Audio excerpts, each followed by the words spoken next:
గడిచిన కొన్ని దశాబ్దాలుగా అవనిగడ్డ నియోజకవర్గ రాజకీయాలను రాజకీయ వారసత్వం కలిగిన కుటుంబాలే శాసించాయి. కానీ ఈసారి మాత్రం రాజకీయ వారసత్వం లేని ఒక పారిశ్రామికవేత్త రాజకీయాల్లోకి అడుగు పెడుతున్నారన్న చర్చ నియోజకవర్గంలో హాట్ టాపిక్ గా మారింది.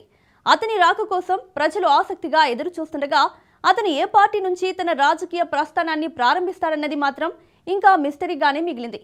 ఇంతకీ అతనెవరు? రాజకీయాల్లోకి రావడానికి కారణాలేంటి? అవనిగడ్డ రాజకీయాల్లో అసలేం జరుగుతుంది? Let's watch.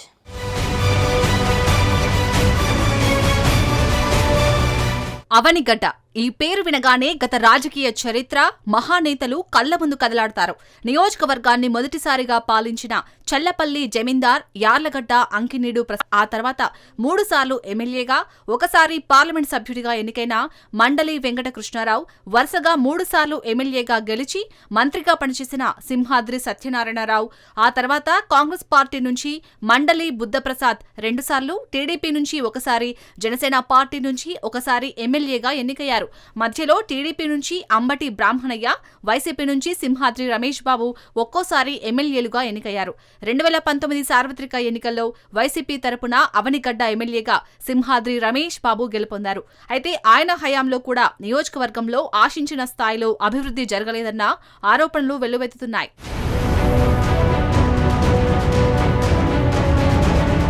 నిత్యం వివాదాలకు నిలయంగా అవనిగడ్డ రాజకీయం మారిందన్న విమర్శలు వినిపిస్తున్నాయి. రానున్న ఎన్నికలను దృష్టిలో పెట్టుకుని సింహాద్రి రమేష్ బాబు తన రాజకీయ వారసుడిగా తన కుమారుడు సింహాద్రి వికాస్ ను రాజకీయాలకు సిద్ధం చేస్తున్నారన్న ప్రచారం సాగుతోంది.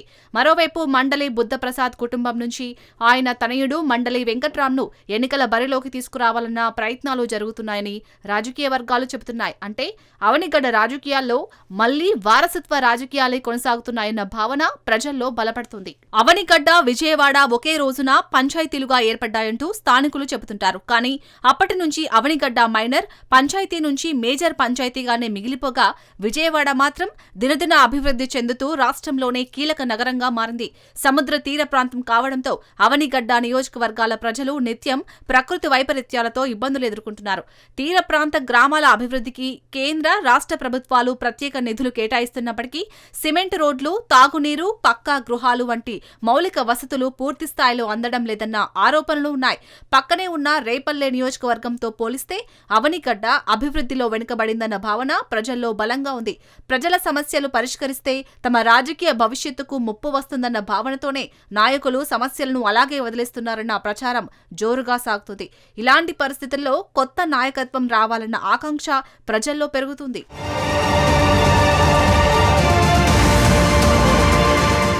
ఈ నేపథ్యాన్నే మార్చే ప్రయత్నంగా విక్కుర్తి శ్రీనివాసరావు అనే పారిశ్రామికవేత్త అవనిగడ్డ రాజకీయాల్లోకి రానున్నారన్న వార్తలు సంచలనం సృష్టిస్తున్నాయి. ఇప్పటి వరకు విక్కుర్తి ప్రత్యక్ష రాజకీయాల్లో పాల్గొనలేకపోయినప్పటికీ పరోక్షంగా రాజకీయ వ్యవస్థలో ఆయనకు ఉన్న 25 ఏళ్ల అనుభవం, పరిచయాలు ప్రజల్లో చర్చనీయాంశంగా మారాయి. పలువురు కేంద్ర, రాష్ట్ర మంత్రులతో, ఎంపీలతో, ఎమ్మెల్యేలతో పాటు ఉన్నత స్థాయి ఐఏఎస్ అధికారులతో విక్కుర్తికి ఉన్న సాన్నిహిత్యం ద్వారా నియోజకవర్గ అభివృద్ధికి ఆయన కృషి చేయగలరన్న భావన ప్రజల్లో బలంగా ఉంది. ఏ రాజకీయ పార్టీకి అధికారికంగా చెందిన వ్యక్తి కాకపోయినా తనకు ఉన్న పరిచయాలను ఉపయోగించుకొని ప్రజల సమస్యలను పరిష్కరించడంలో ముందుంటారని, అవసరమైన చోట పనులు చేయించి పెట్టడంలో చురుకుగా వ్యవహరిస్తారని స్థానికులు చెబుతున్నారు. నిత్యం ప్రజలకు అందుబాటులో ఉంటూ అడిగిన వారికి లేదనకుండా సహాయం చేస్తూ ముందుకెళ్తుండటమే ఆయనకు నియోజకవర్గంలో ఆదరణ పెరగడానికి కారణమవుతుంది.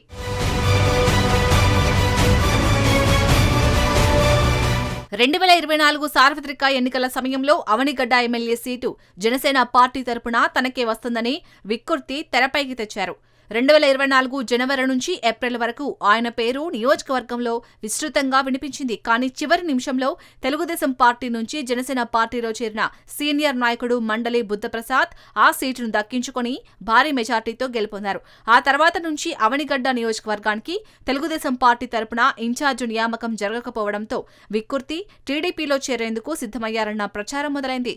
ప్రస్తుతం విక్కుర్తి గ్రామ గ్రామాన తిరుగుతూ ప్రజల సమస్యలు తెలుసుకుంటూ అడిగిన వారికి లేదనకుండా సహాయం చేస్తూ ప్రజలకు దగ్గరవుతున్నారు. ఏ క్షణమైనా తనను అవనిగడ్డ నియోజకవర్గానికి తెలుగుదేశం పార్టీ ఇన్ఛార్జిగా ప్రకటించే అవకాశం ఉందని ఆయన ఆశాభావం వ్యక్తం చేస్తున్నారు.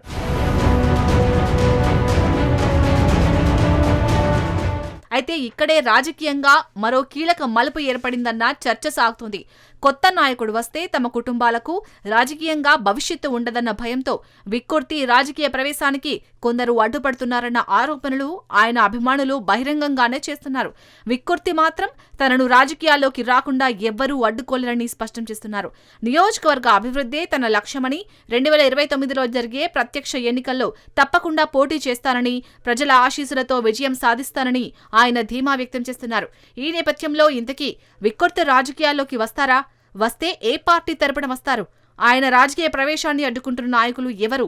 ఈ ప్రశ్నలకు సమాధానాలు తెలియాలంటే అవనిగడ్డ రాజకీయాల్లో రాబోయే రోజులు ఏ దిశగా మారబోతున్నాయో వేచి చూడాల్సిందే.